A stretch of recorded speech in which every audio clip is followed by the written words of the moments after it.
Welcome to Adventist World Radio, the voice of hope. Thank you for choosing this station, and I hope that when the program comes to a closure, you'll not regret your decision. I'm your host, Chileno Diambo. Thank you for joining me on yet another brand new day only on Adventist World Radio, where you'll not only get educated about different topics, but also be entertained through music in an exceptional way. To start us off in today's show, we're going to have the lovely voice of Musavi Muteshi, as she is going to share with us about growing hernias. Then Pastor Wahonya will come in later on with the topic on the rules of sin over man. Stay tuned for you not to miss out on this and much more.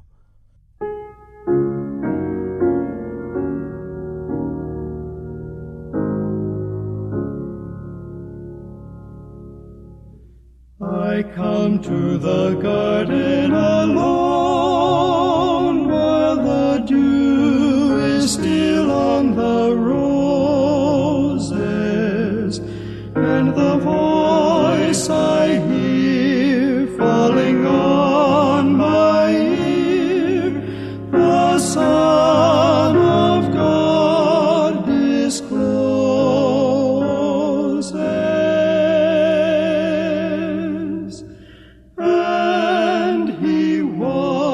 With me, and he talks with me, and he tells me I am his own,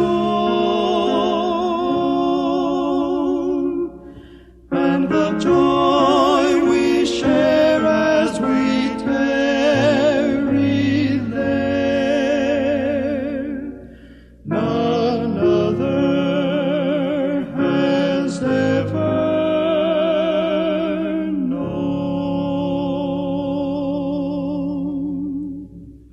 He speaks, and the sound of his voice is so sweet, the birds hush their singing, and the melody that he gave to me within my heart is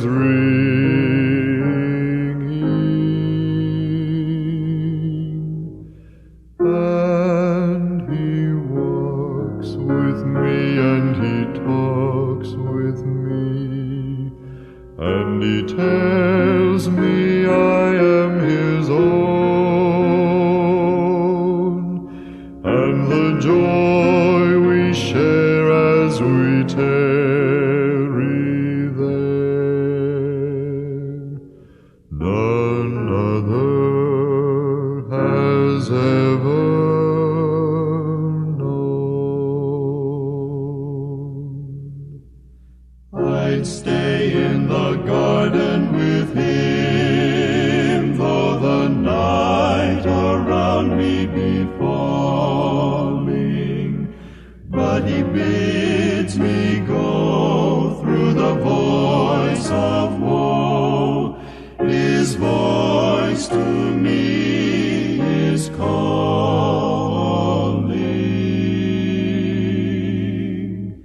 and he walks with me, and he talks with me, and he tells me I am his own,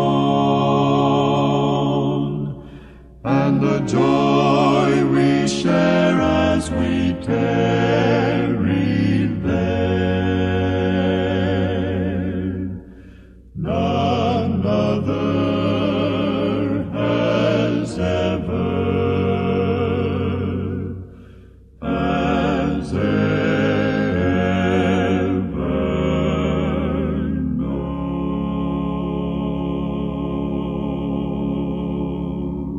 A growing hernias is a kind of infection that normally affects an individual if he or she does not maintain proper hygiene around the places that he or she stays. Musavi Muteshi is here to enlighten us more about the infection.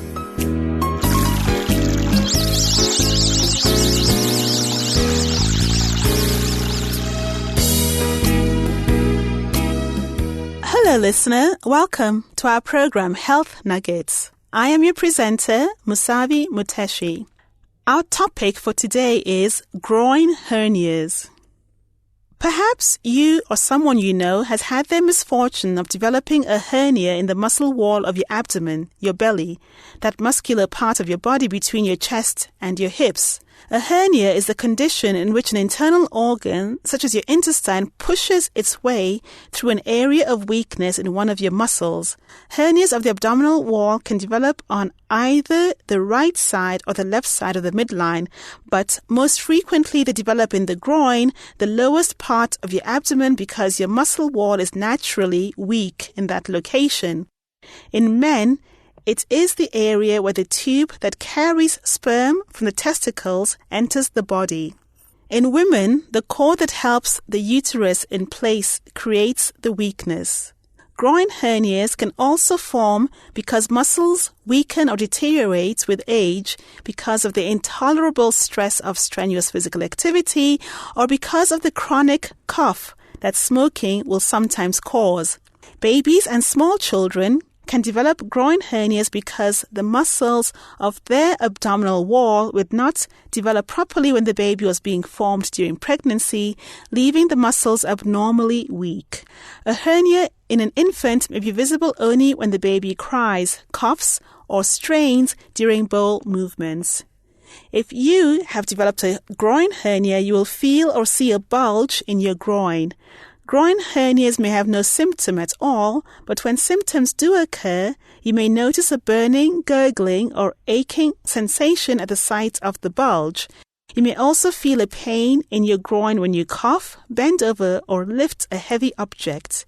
Groin hernias are not necessarily dangerous, but at times they can lead to life-threatening complications.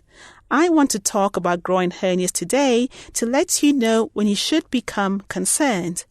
What are the warning signs that your groin hernia is in trouble? The two major concerns are the amount of pain the hernia causes and your ability to push the bulge back into your abdomen. Dealing with the pain is straightforward. If your groin bulge begins to hurt, make an appointment and see a doctor for advice. Concerning your ability to push the bulge back in, you should be able to gently and easily push the bulge back into your abdomen when you're lying down. If you cannot, apply an ice pack to the area. That may reduce swelling enough to allow the hernia to slide back in. Lying down so that your hips are higher than your head may also help. If you still aren't able to push the hernia back in, the hernia contents have become trapped. That is potentially a serious complication that can rapidly lead to symptoms such as nausea, vomiting, fever, rapid heart rate, severe pain that quickly worsens, and a hernia bulge that turns dark red or purple. If any of these symptoms occur, you must see a doctor immediately. Doctors will recommend a surgical repair of any groin hernia that is painful, that is, enlarging, or that cannot be pushed back in. Repair will relieve the pain and stop serious complications from progressing. There are two general types of hernia operations. One option is for your surgeon to make a long incision in your groin and push the protruding intestine back into your abdomen. The surgeon will then sew the torn muscles back together, possibly reinforcing the repair with a synthetic mesh to add strength. After the operation, you'll be encouraged to move about as soon as possible, but it may be as long as 4 to 6 weeks before you're able to fully return to normal activities. An alternative operation exists if the proper equipment is available where you live. Your surgeon can make several small incisions rather than one large one. A tube with a tiny video camera can then be placed into your belly through one incision and miniature instruments placed through the other incisions. Your surgeon will use the video camera as a guide to place synthetic mesh over the damaged muscles to reinforce them. Advantages of this type of repair include less pain and scarring after surgery and a quicker return to normal activities. Most people can go back to work within a few days. This procedure is a good choice for people whose hernias have recurred after a previous hernia repair because it allows a surgeon to work around scar tissue from the earlier repair. It is also good for people who have more than one hernia in need of repair. Disadvantages include an increased risk of the hernia recurring after surgery. While you can't prevent groin hernias that are present at the time of birth, you can make some lifestyle choices to help prevent developing a groin hernia later in life. The following precautions are helpful. First, maintain a healthy body weight. Obesity increases stress on your abdominal wall muscles. If you are overweight, talk to your doctor about the best exercise and diet plan for you. Next, eat high-fiber foods.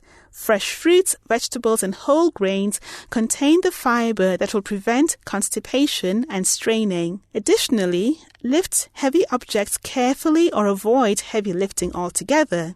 When you lift, always bend from your knees, not from your waist. Wearing a truss has been advertised as a way to prevent groin hernias when lifting. Unfortunately, they don't protect you from developing a groin hernia or its complications. And finally, if you are smoking, stop. In addition to increasing your risk of serious diseases such as cancer, emphysema, and heart disease, smoking often causes a chronic cough that can lead to developing or aggravating a groin hernia. Health Nuggets is written by Dr. Richard Uckel, a medical doctor working in the United States. The medical views expressed in this program are his and may differ for your particular health needs. If you need medical advice, please consult a medical professional in your area. Thank you for listening.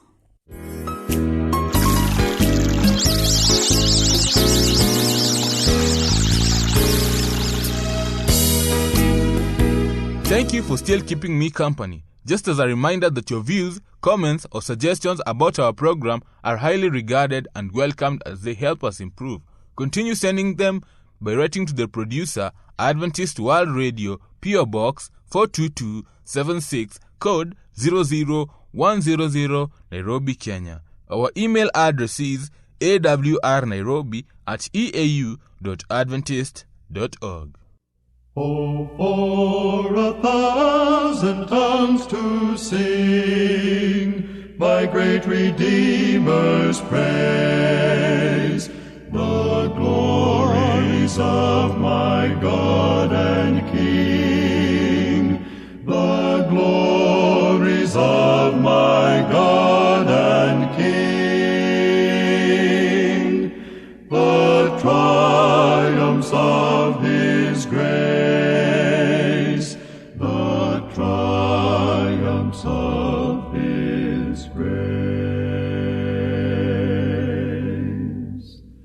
Jesus, the name that charms our fears, that bids our sorrows cease. 'Tis music in the sinner's ears, 'tis life and health and peace, 'tis life and health and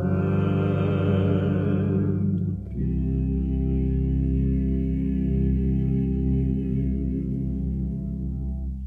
My gracious Master and my God, assist me to proclaim, to spread through all the earth abroad, to spread through all the earth abroad, the honors of His name, the honors of His name. Oh, and tongues to sing my great Redeemer's praise. This is Adventist World Radio. When man committed sin, God decided to punish him by throwing him on earth to survive on his own. God also declared that when giving birth, a woman will conceive with pain. Let us now give way to Pastor Wahonya to minister unto us on the rules of sin over man. Enjoy.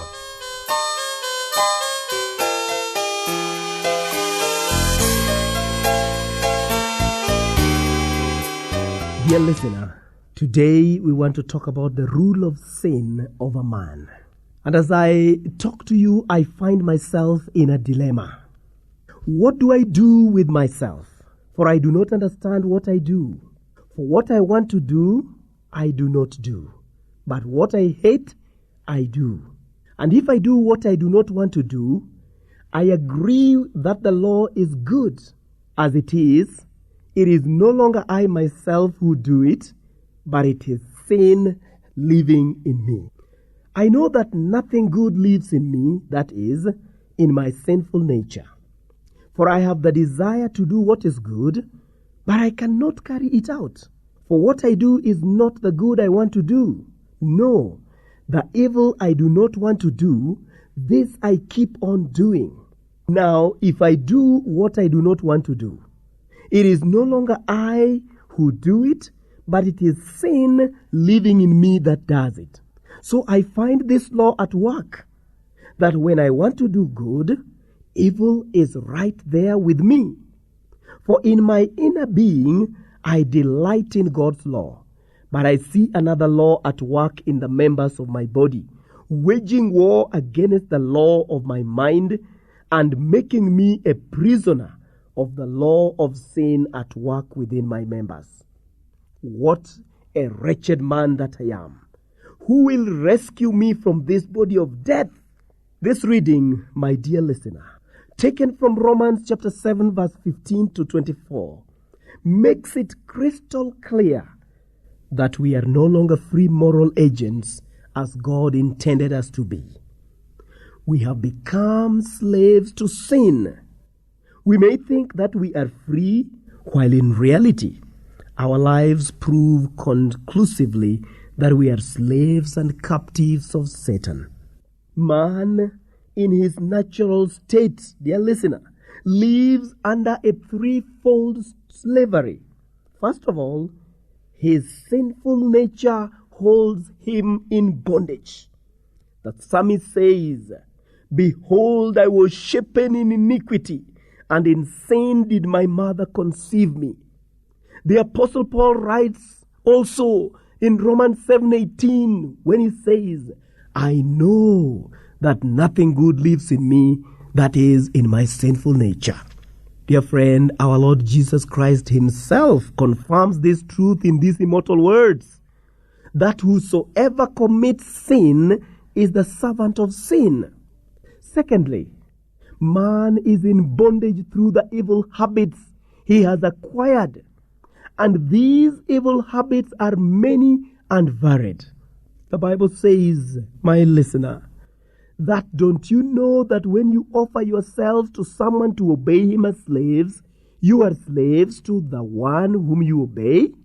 And the Bible further poses the question, can the Ethiopian change his skin or the leopard his spots? Then may you also do good that are accustomed to do evil? Yes, there are evil habits that we acquire and which taint our lives. But thirdly, my friend, man is in bondage by his own choice. Before Cain murdered his brother Abel, he was given a choice. God made it explicitly clear that he knew the sinister plans of Cain's heart. And God warned of the sin that was crouching at Cain's door. God even went further in asking Cain to master that sin. Yet, unfortunately, Cain chose to kill his brother.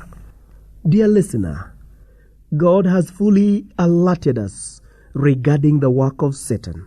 He has cautioned us to be self-controlled and alert, because our enemy, the devil, prowls around like a roaring lion looking for someone to devour. Yet in spite of these divine efforts, Satan keeps taking people captive at will. How then can you break the fetters of Satan? The Bible makes it plain that Jesus Christ came to free us from the bondage that Satan has long held us in. And when Jesus makes you free, you become free indeed. Satan's chains are therefore powerless on you, my listener. When you have given your life to Jesus Christ, surrender to him now, and I know God will give you victory over sin.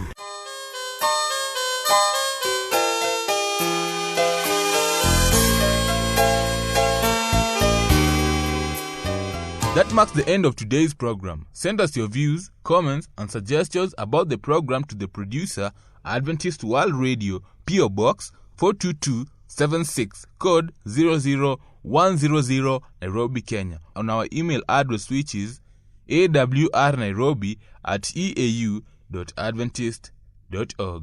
From the entire New Life production crew, we say thank you for your company, and until next time, I have been your host, Tileno Diambo.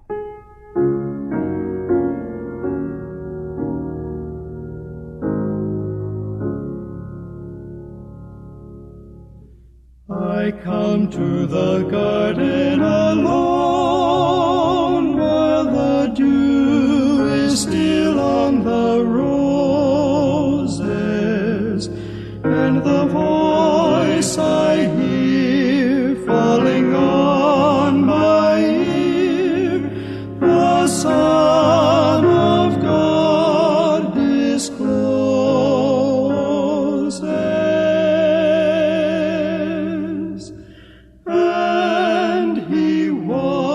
With me, and he talks with me, and he tells me I am his own, and the joy we share as we tarry there, none other has ever.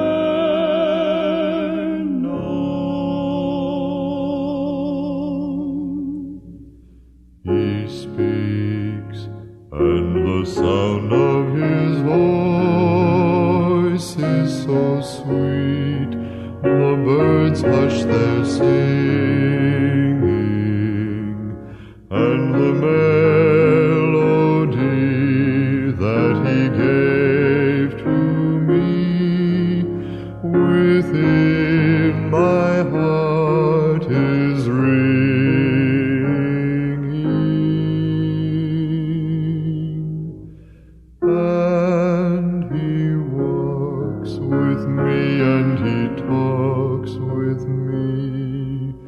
and he tells me I am his own, and the joy we share as we tarry there, none other has ever known. I'd stay in the garden with him, though the night around me be falling, but he bids me go through the voice of woe. His voice to me is calling,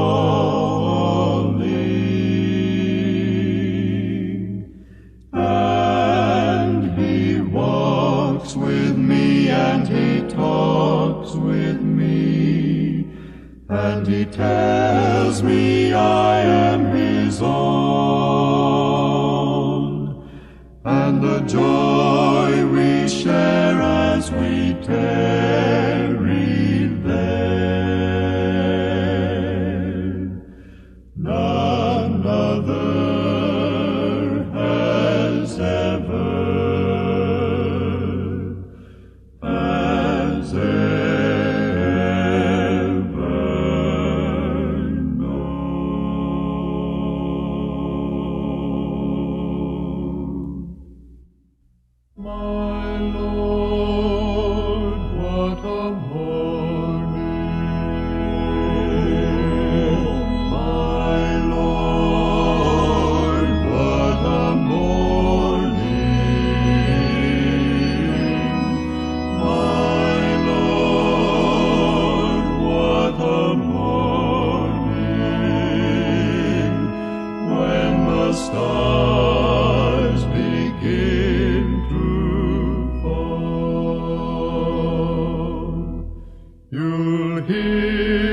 trumpet sound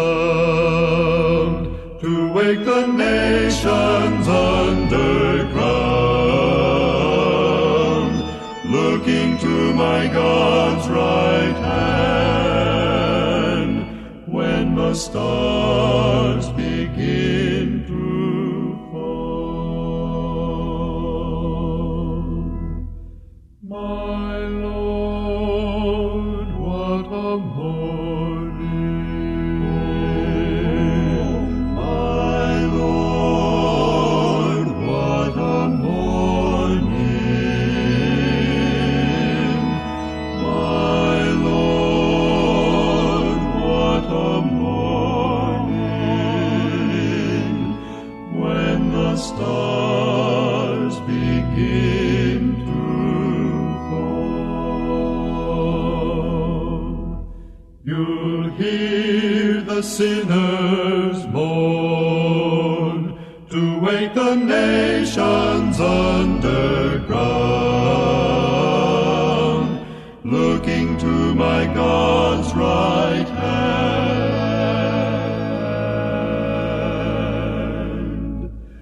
when the stars